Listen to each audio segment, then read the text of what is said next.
말씀 출애굽기 25장 말씀입니다. 출애굽기 25장 31절로 33절 말씀 보도록 하겠습니다.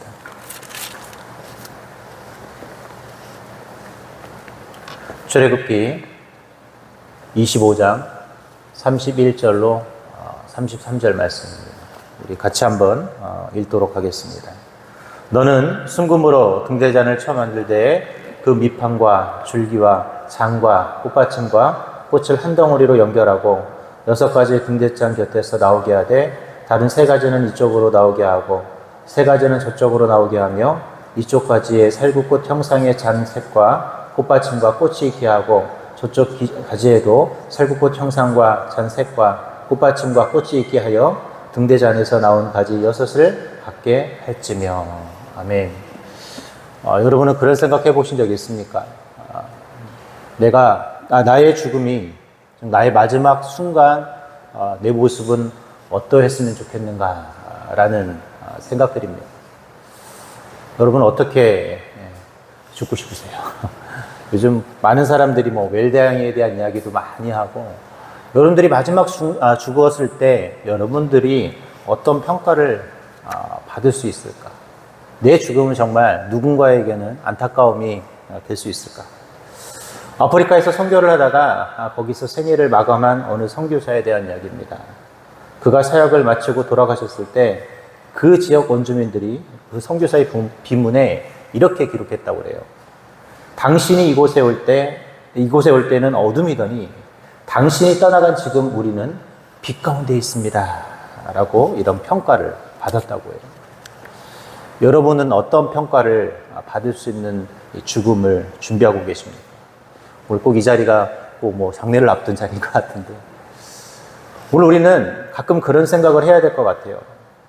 나는 어떤 삶을 살다 어떻게 나의 인생을, 또 나의 삶을 마감하고 나의 평가가 어떻게 될 것인가에 대한 생각도 좀 할 수 있었으면 좋겠습니다. 성경은 이 성도를 가르쳐 빛이라고 했습니다. 우리는 세상의 소금이자 빛이라고 이야기했습니다. 오늘 우리가 살아가는 삶의 순간은 그래서 어둠을 밝히고 우리가 빛을 내야 하는 그런 삶의 모습이어야 합니다. 오늘 성경에 등장했던 성막의 등잔대가 히브리어로 이 메노라라는 단어인데, 이 단어는 어두운 성막과 안에 유일한 빛이다 라는 뜻을 가지고 있습니다. 즉, 이 말을 다른 말로 표현하면 우리가 세상의 빛이라고 했을 때 우리는 유일하게 세상을 비칠 수 있는 존재라는 뜻이에요. 오늘 예수님께서 저와 여러분을 세상의 빛이라고 표현하실 땐 여러분만이 세상을 비칠 수 있는 유일한 존재다라고 가르쳐 주셨다는 것입니다. 오늘 그렇다면 우리가 세상의 빛이고, 우리가 정말 세상을 살 때, 내 인생을 마감할 때 가장 멋지게 살기 위해 우리는 어떻게 살아야 할까요? 우리가 어떻게 하면 정말 빛이 되는 이 그리스도인으로, 가장 멋있게 우리의 생을 마감할 수 있는 그리스도인으로 우리는 살아야 할까요?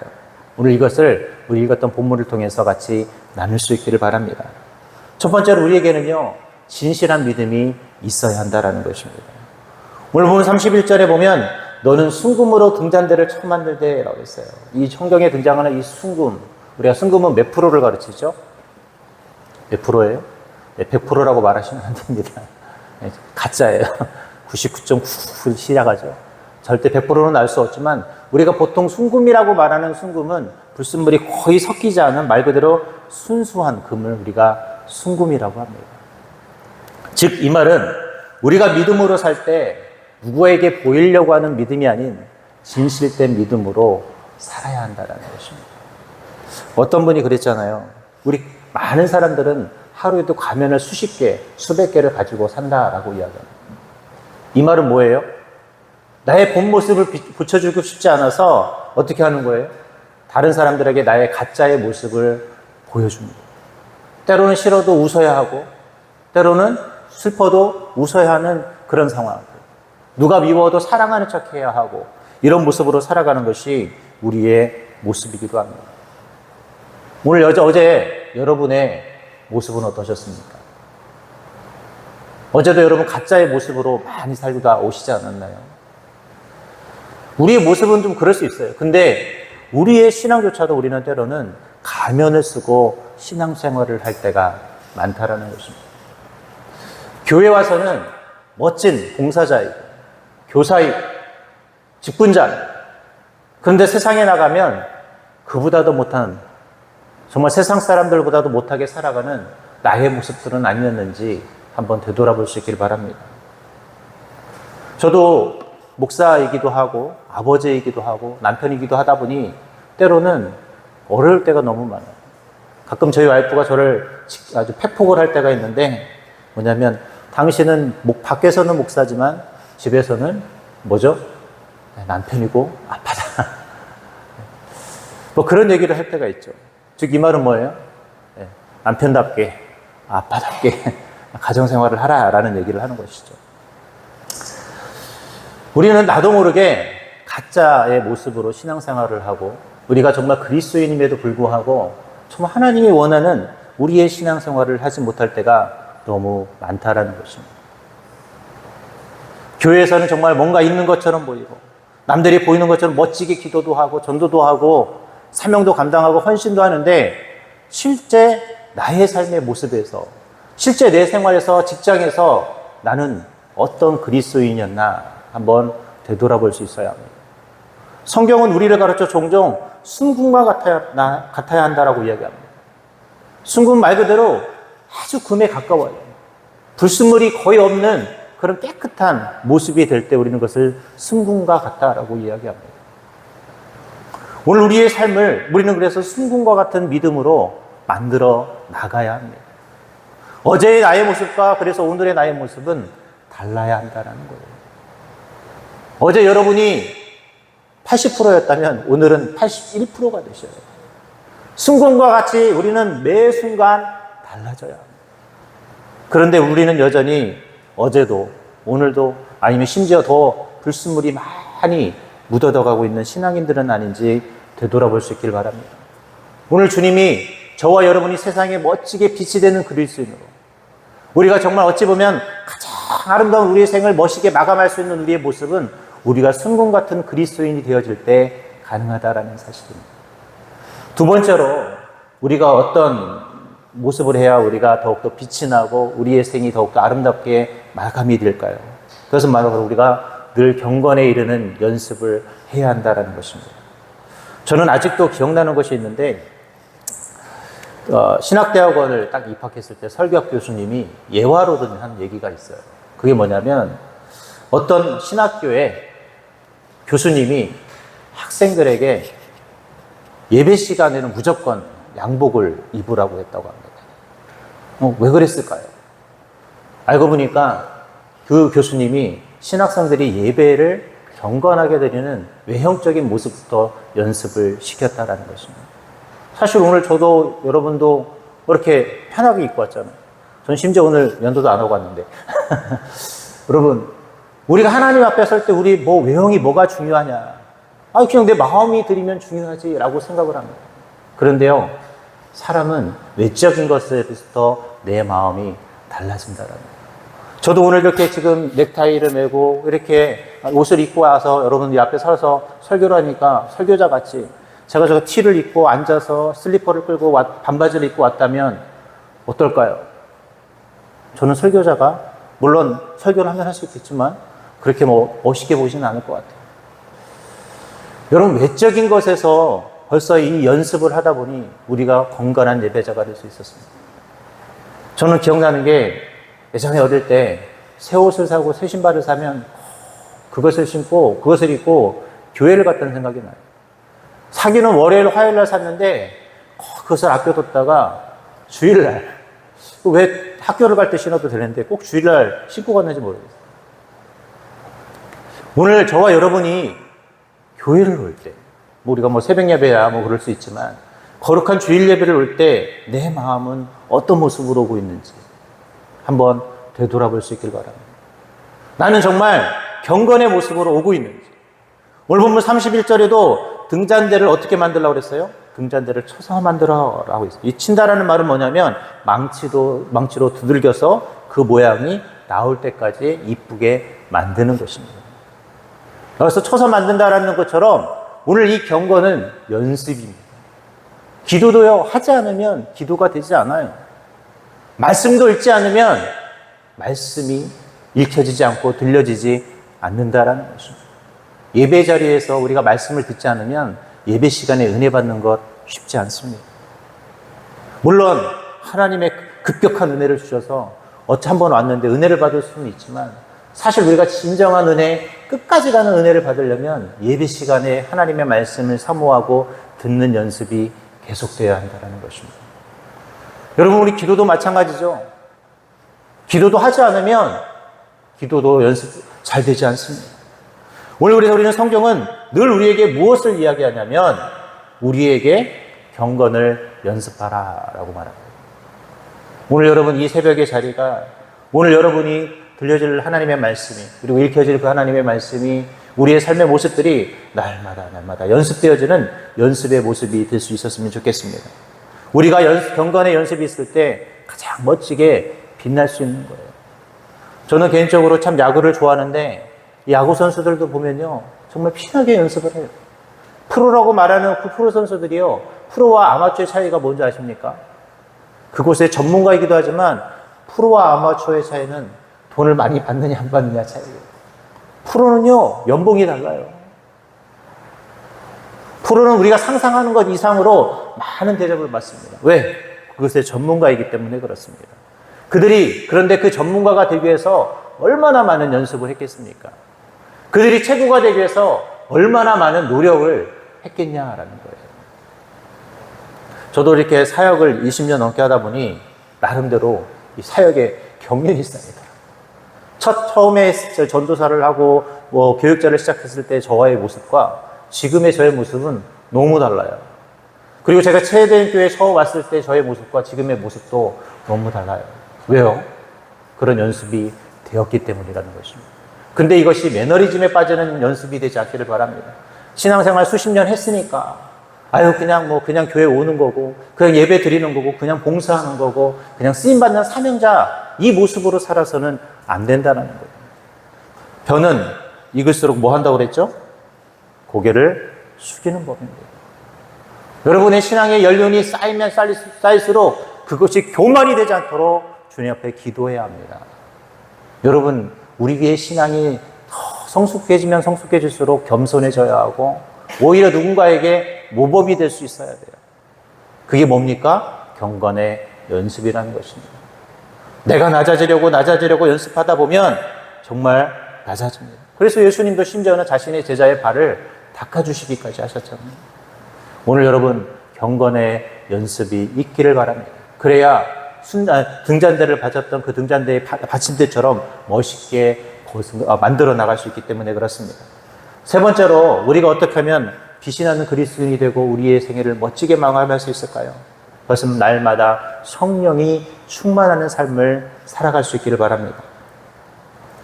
오늘 31절 32절에 보면 그 밑판과 줄기와 장과 꽃받침과 꽃을 한 덩이로 연결하고 가지 6을 등단 곁에 나오게 하되 다른 3가지는 이쪽으로 나오게 하고 다른 3가지는 저쪽으로 나오게 하라고 했어요. 여기서 7가지라고 표현하는데 잘 아시는 것처럼 7가지. 학자들에 의해서 보니까 7등불은 성령을 상징한다라고 말합니다.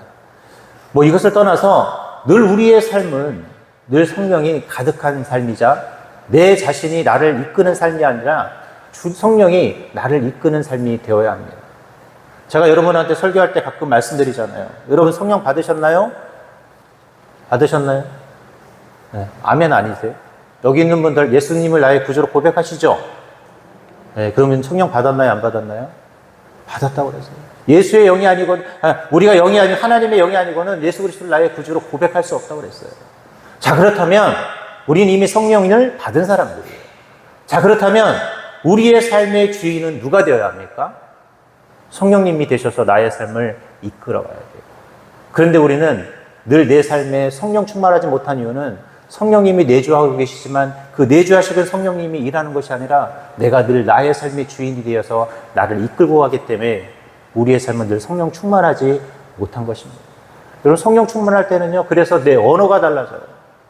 내 삶이 달라지고 행위가 달라지고 모든 것이 달라져요. 그래서 성령님이 이끄는 대로 가니까 늘 예배의 자리를 찾아가죠. 기도의 자리를 찾아가죠. 어떻게 하면 전도할까를 찾아가고, 어떻게 하면 헌신할까를 찾아가고, 어떻게 하면 봉사를 할까를 찾아가요. 은혜 받은 사람은요, 이상하게 그런 자리만 찾아가요. 그런데 은혜가 떨어진 사람들, 죄송합니다. 은혜를 잊어버려가고 있는 사람들은 어떤 자리를 찾아갈까요? 어떻게 하면 예배를 피할까? 어떻게 하면 이번 수련회를 참석 안 할까? 여기에 수련회 참석 안 하려고 생각하셨던 분들은 수련회 등록하시기 바랍니다. 왜?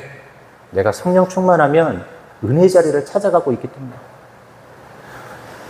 요즘 이렇게 사역하면서 올해만큼 이렇게 수련회 참석시키는 게 힘들 때가 없어서.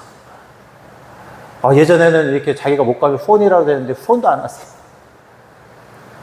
제가 오늘 느낀 게 있는데, 사람들이 은혜가 정말 많이 떨어졌구나. 우리가 성령 충만하면요, 어떻게든 그 말씀의 자리를 찾으려고 노력해요. 어떻게든 예배를 드리려고 핍박 속에서도 노력해요. 전 그런 걸 많이 봤거든요. 어떻게든 자기가 예배의 자리, 기도의 자리를 채워나가려고 노력을 합니다. 그런데 은혜가 떨어지는 순간 늘 우리는 그 자리들을 피해갑니다. 기도하는 것을 피해가고, 말씀 읽는 것을 피해가고, 어떻게든 내가 교육자 눈에 안 띄려고 노력을 하고. 오늘 여러분, 성령 충만하십시오.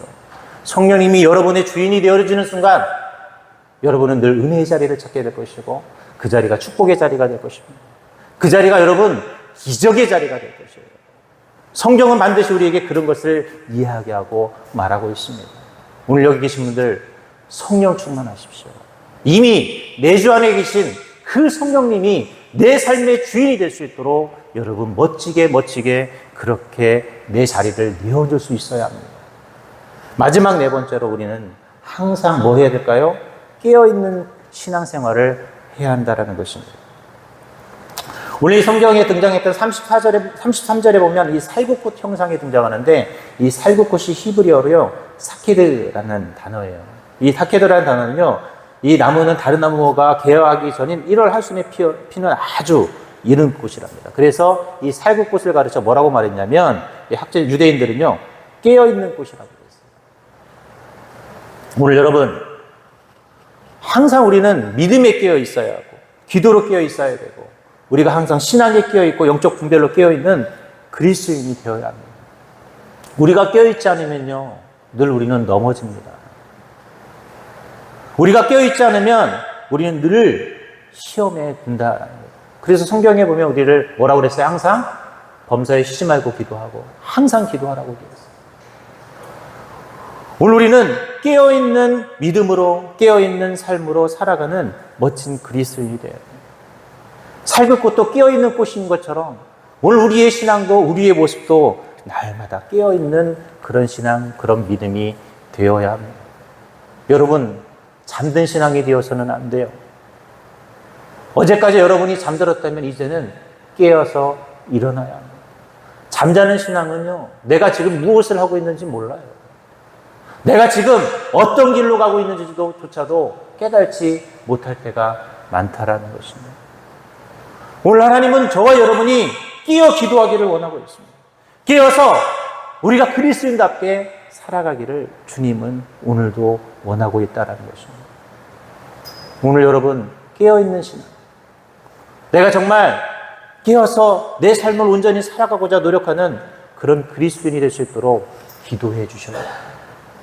우리 요즘 담임 목사님 미국에서 우리 성도들과 함께 지금 추모의 벽 행사를 진행하고 있잖아요. 이게 단순한 행사로 끝나지 않고 이것이 또 좋은 시작점이 되어서 한국교회 위상도 알리고, 또 이것이 또 한국교회가 다시 한번 어떤 역할을 하고 있다라는 정말 중요한 좌표가 될 수 있는 그런 깨움의 방식이 되었으면 좋겠습니다.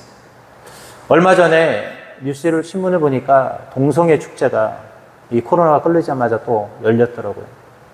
그것을 보면서 우리 그리스도인들이 얼마나 깨어 있어야 되는 것을 우리는 다시 한번 알게 됩니다.